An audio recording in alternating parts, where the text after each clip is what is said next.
What's up, everybody? Welcome back to the Gamer's Place. I'm your host, Logan, and in today's video, me and JP are going to be telling you the best games we have played in 2025. So be sure to grab a snack, kick back, subscribe, and let's go ahead and get right on into it. As the Slayer should be guided.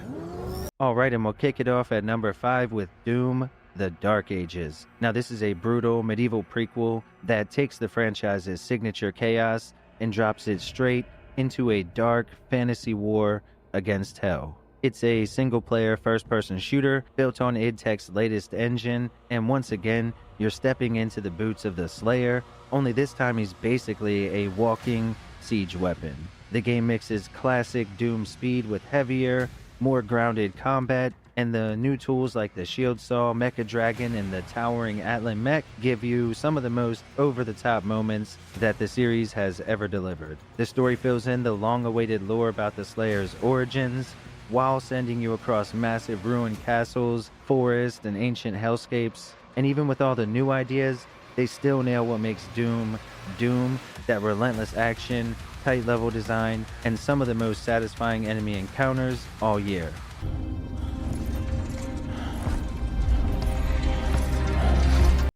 Alright, at number 4 is the First Berserker Khazan. Now this is a hardcore Souls-like action RPG where we play as General Khazan on a revenge-driven journey through a land full of monsters, enemies, and massive boss fights. It's all built on a deep and flexible combat system that's probably going to be one of the main draws for most people to this game, the incredibly satisfying combat. Now it does lean more into skill mastery than making you grind, and you can reset your build anytime, so you can experiment with crazy combos and tailor your gear to kind of fit your playstyle. What really makes it stand out this year is how fair but demanding the game is. Bosses hit hard, but once you learn their patterns, you can definitely earn a victory, and it feels earned, you know what I mean? Honestly, I would put this up there with Liza P and Bloodborne as some of the best examples of Souls-likes being done well. If you haven't played, definitely check it out.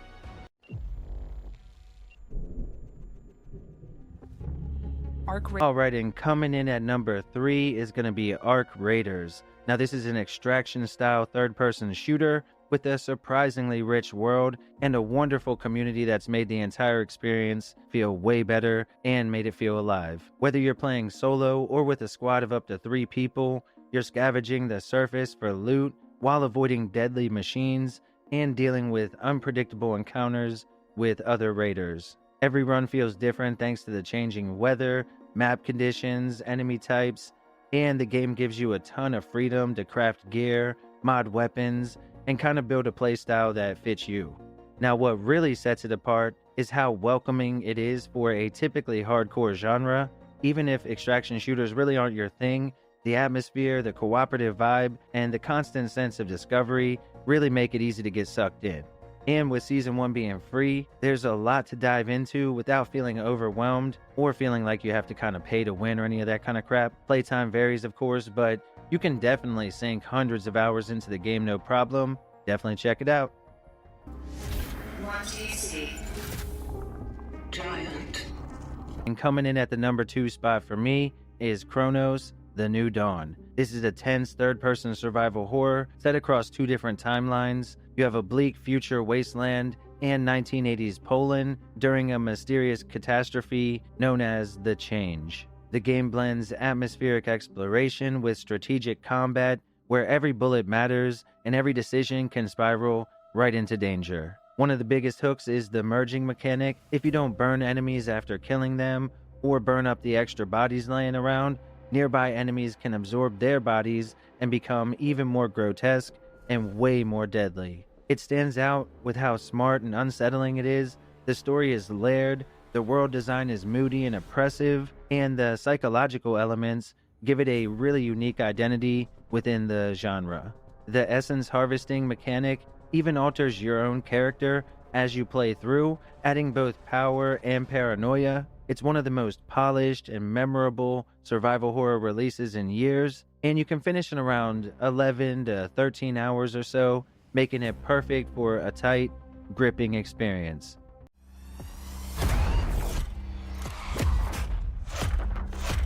Alright, and taking the number 1 spot, Split Fiction.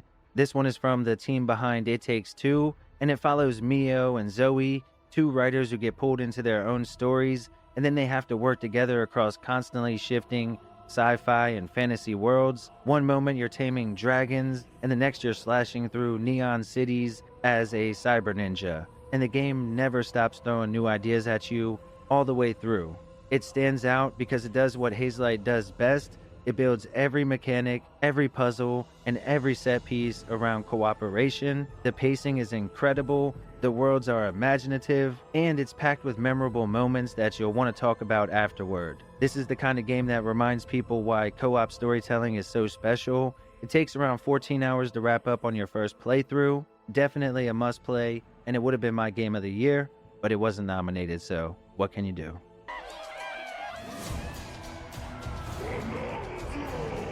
So up first for me is going to be Donkey Kong Bonanza, and this game is an absolute masterpiece if you're to games like Mario Odyssey, as this is from the Mario Odyssey team. And let me tell you guys, this game has destructible environments and all sorts of things that just make it so entertaining and fun to play. And also the story with Pauline is just really heartwarming to a lot of people, including myself. It really added an extra layer to what we normally get with like a Mario type game. So if you're into that, I think you're going to absolutely love Bonanza, especially with the destructible environments, because you can literally go through and blow up and destroy and just manipulate, punch whatever you want to anything in the environment. And I think that that is very entertaining to someone like me, especially, who just loves to be able to run through the world as Donkey Kong and just have a great time.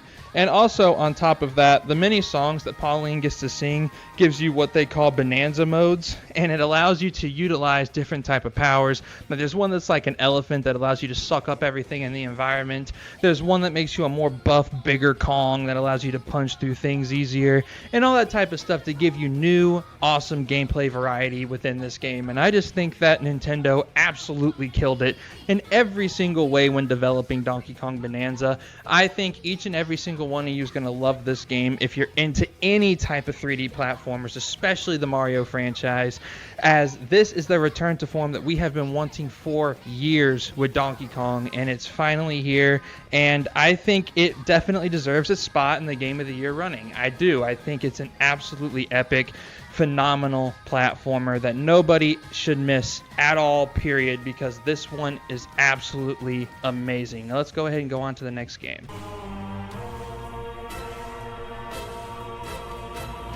Up next is Hyrule Warriors Age of Imprisonment, and I just think that this game is absolutely amazing, and you all should try it if you own a Nintendo Switch 2. And on top of all of that too, this game has one of the best Zelda narratives you're ever going to see. I actually hope that they take this team and they let them write the new story for the new Zelda that's going to be coming out probably in 2027 at some point, because this game has one of the best narratives I have ever seen in a Zelda game. It'll move you, it'll make you want to keep going forward, and there's actually some twists and turns in there that are going to be relatively interesting, especially if you're into Zelda lore. So if that sounds awesome to you, be sure to check this one out. And let me also say that this game has one of the best boss fights in all of Zelda history. There's so many cool ones here, so many that are difficult and challenging and give you a reason to want to level up your characters and learn these finishing moves and all that type of stuff so you can go in and absolutely jack them up. But this game just scratches every single itch that I have as an action game fan. I absolutely love what they have done here, and the fact that this is a really fun Zelda-inspired, Zelda lore-driven game is just one of the best parts for me, because I love the Zelda storyline, I love the characters, and the fact that we got a kick-ass Musou game that you can play on your Nintendo Switch 2 this early that allows you to have really fun boss fights and interact with all the best characters in the franchise, and then some. This game is an awesome must-have for anybody who owns a Nintendo Switch 2, and you all need to go pick it up if you have a Switch 2 and you want a really fun action Zelda game. So go pick this one up, and let's go to the next game.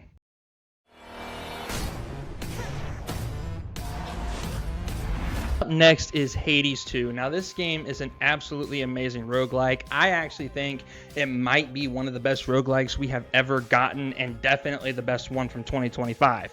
So if you're into roguelikes and that's all you needed to hear, good. But let me tell you a little bit more if you're not quite convinced yet, because this game has a phenomenal narrative, a great voice cast, and on top of all of that, some of the best boss fights we have seen in a roguelike in years.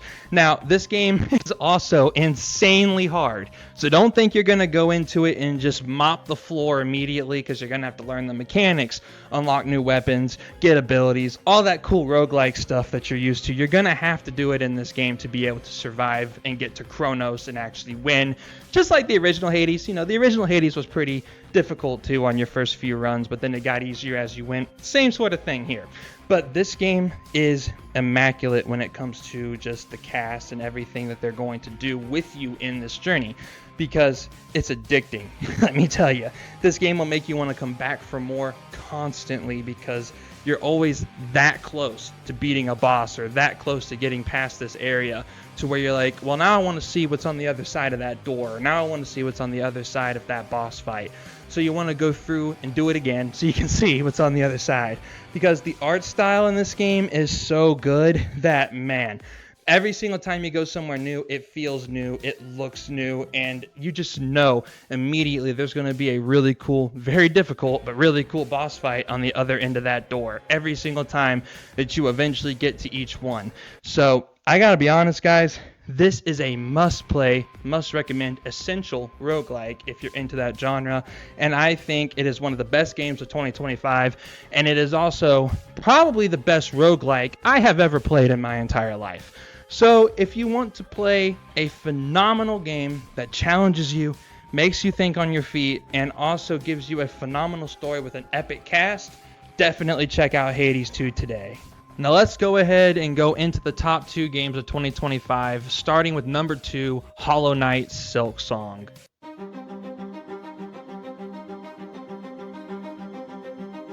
One has some of the best gameplay and movement ever in a Metroidvania, and I mean ever. Like, that's one of the GOATs in terms of Metroidvanias.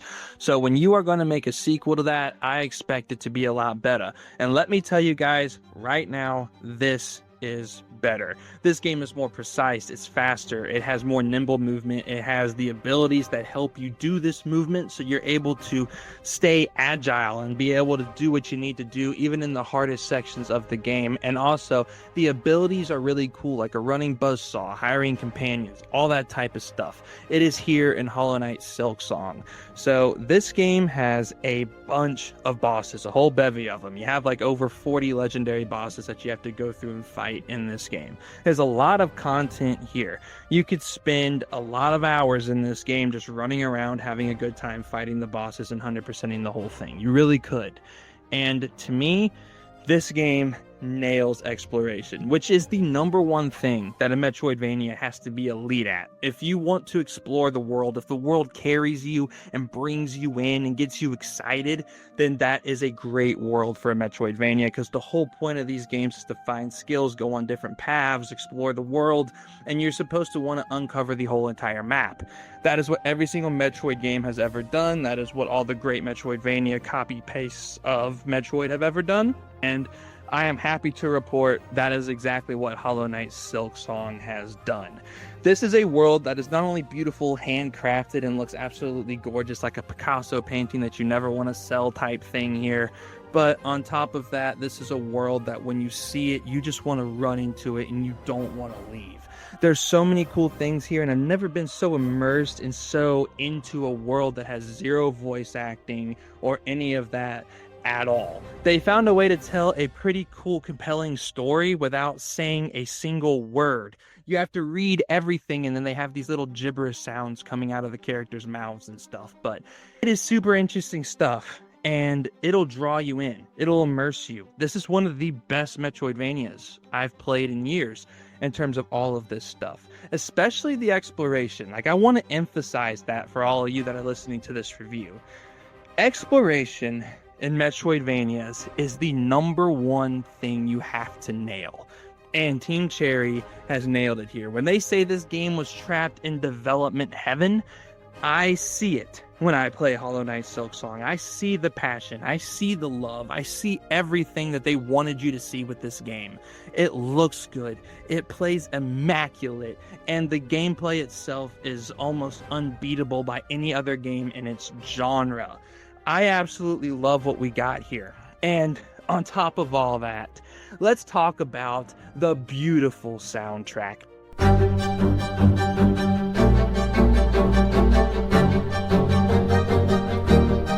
Because I think Hollow Knight Silksong has one of the best soundtracks in a Metroidvania ever. Each moment has a brand new song that plays.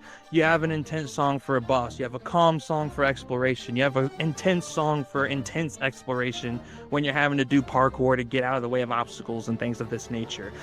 The way that this game uses music to push you into doing things that otherwise you would be somewhat uncomfortable doing, that is amazing. This game uses music to push the tone, to push everything that it's trying to do. If the game wants you to be calm, you get a beautiful song. If the game wants you to be upbeat and ready to go to war, you get an intense song. And I love when games can just absolutely use music and gameplay and marry them together and give you an absolute masterpiece across the board with that. That is what Hollow Knight Silksong has done. This game, let me tell you guys, I can't think of really anything that I didn't like. This game has some of the best exploration I've ever seen in a Metroidvania. It has some of the absolute best characters that I've seen in a while in a Metroidvania. I know they're not voice casted or any of that, but trust me, you have to play the game to understand, but you will love the characters. And then on top of all of that, the combat and all of that is immaculate. The boss fights are so fun in this game that I don't want to spoil anything. This is a spoiler-free review. But man, Hollow Knight Silksong just absolutely nails everything that I love about a Metroidvania. And honestly, I can't wait to play through it again. I can't wait to go back into Hollow Knight Silksong, play through the bosses, play through all the levels, and do everything that I did again, just so I can feel what Hollow Knight really wanted me to feel. Because these are the type of games that you want to play over and over and over again to truly feel what the devs want you to feel. But you'll feel most of it right away because the passion, the love, everything that Team Cherry feels for this franchise, you feel it too when you're playing through Silksong.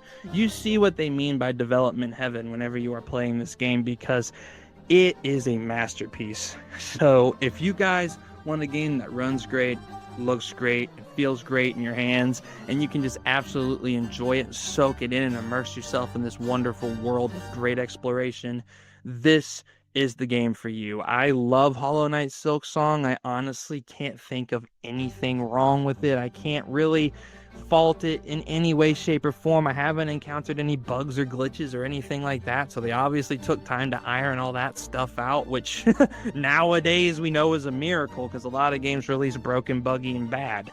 So I want to give them props and credit for releasing a indie game at 20 bucks. This is a budget title, by the way, believe it or not. At 20 bucks, they released an indie game that just completely felted the entire video game industry. Their memories.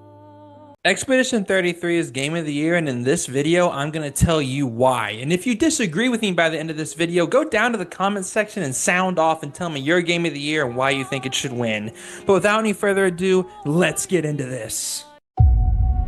I want to talk about the absolutely fantastic gameplay in Expedition 33 that really sets it apart from many other JRPGs, as we're calling this game nowadays, and that is the amazing turn-based battle system that they have here with parrying and dodging mechanics. Now, this mechanic is very good for this game because whenever you go into battle, it brings up a bunch of abilities that you have leveled up throughout the game that you get to pick on a skill tree. So if you want to pick specific ones and plug them in, you're able to. But on top of that, you also have pick toss, which are these little collectible things that you can pick up throughout the world that allow you to add to your health and things of that nature to make you more strong and allow you to do more damage to your enemies. Like if you look up certain videos of Expedition 33, you'll see some people being able to get thousands and thousands and thousands of damage to where they can actually one-hit many enemies in the game. That is the point of these leveling up systems, is they give you the ability to make the characters your own and to give them the life that you want them to have and to also give them the powers that you want them to have. You can make one specific character completely overpowered and be able to enjoy the whole entire game with them by your side. Or you can make every character have their own strength and weakness to where you have to mix and match and use the whole party throughout the game. No matter how you play though, it is very fun and very enjoyable to be able to level up these characters and to sink your teeth into every piece of customization you have with these playable characters. Now, the next thing I want to talk about is the phenomenal dodge and parry system that they have put in this game. So the dodge system allows you to dodge attacks, and in certain instances you're able to do what they call little attacks, where your attacks will do more damage and it gives you more skill points. And you're also allowed to build up chroma, which allows you to do more attacks that give you a bunch of damage, maybe a bunch of hit points, all this type of stuff that you can do on the enemies. This is really cool because this gives you a motivation to dodge perfectly, because it gives you more skill points and more chroma to where you are able to use these attacks at a much more higher rate to be OP against your enemies. Now, another thing that I love is the parry system, because they have a gradient combo parry and they have a normal parry. So a normal parry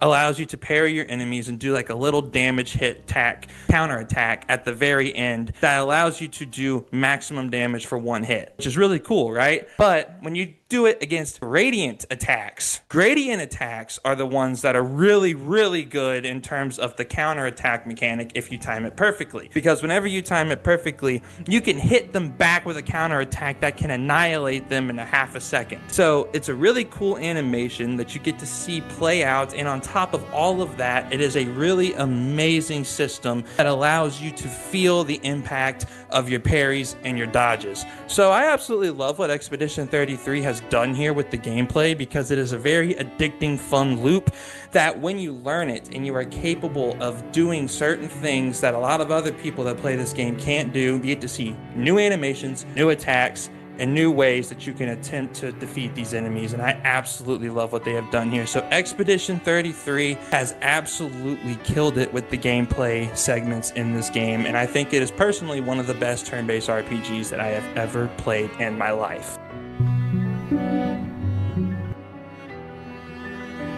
Now up next, I want to talk about the amazing soundtrack in Expedition 33. This game should definitely win Best Soundtrack at the Game Awards, and I am going to play a couple songs here just to prove my point. So let's go ahead and hear We Are Expedition 33, one of the best soundtrack songs I have ever heard in my life.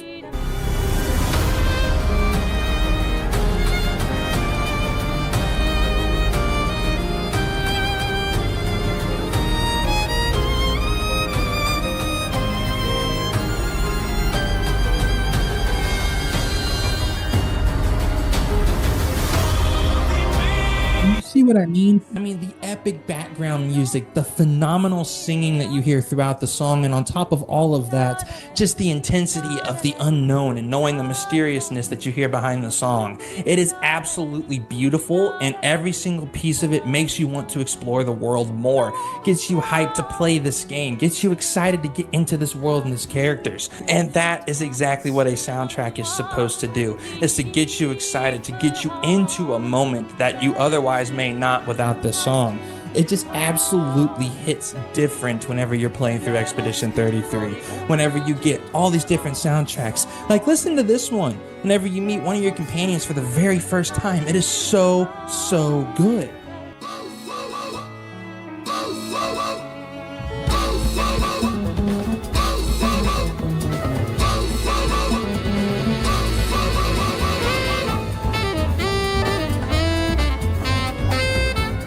So yeah, guys, this is definitely one of those soundtracks that you want to listen to separately after the game is over as well. It is an all-time classic, and if this doesn't win at least Best Soundtrack, I think it'll be absolutely criminal at the Game Awards. So we hope you guys enjoyed this one. If you did, be sure to comment, like, and subscribe down below. Tell us your favorite game here, and if there's a game that we missed that you wanted on the list, be sure to put it down below in the comments to spread the word. And yeah, guys, we'll see you guys in the next one. Thanks for watching, and peace out.